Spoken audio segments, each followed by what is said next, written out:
There are many advantages to using in-context features. Because you're designing in the assembly environment, you can be sure your components will fit properly. You can also reference geometry from other assembly components to capture design intent. This can make your components more robust by automatically adjusting to changes made to your assembly. All of this is possible through the use of in-context features. In this lesson, we'll focus on the side effect of in-context features, the resulting links between parts and assemblies called external references. External references make possible the many advantages of top-down design. However, there can also be some undesirable effects. Suppose you want to reuse a component that's designed in the context of an assembly. If you decide to add it to other assemblies, you run the risk of creating problems should you ever make changes to the original design. Scenarios like this often lead users to remove external references. Let's take a look at some of the ways this can be accomplished. Here, I have an assembly made up of two components.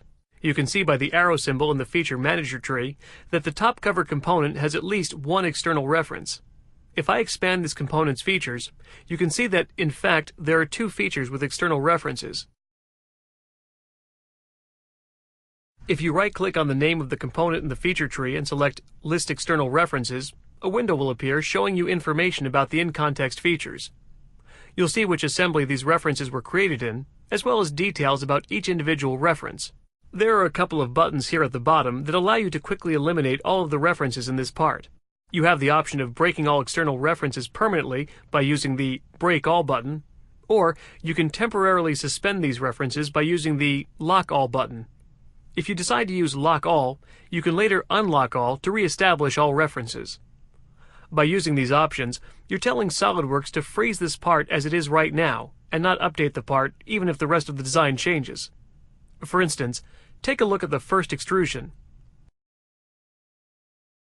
If I right-click on it and select Edit Feature, you can see the end condition of the extrude is up to vertex. This is an effective way to design this cover just in case the depth of this cutout was to change in the future. In fact, let me make a change to the cutout. I'll go back to Edit Assembly mode, and instead I'll edit the Cut Extrude feature called Cover Cutout. I'll change the depth of the cut and click OK.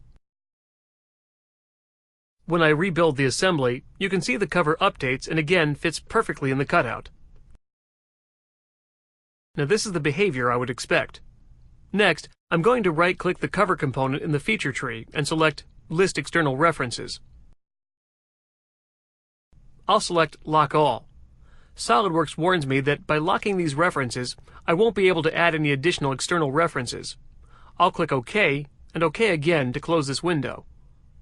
Now that the references have been locked, I'll edit the cover cutout again.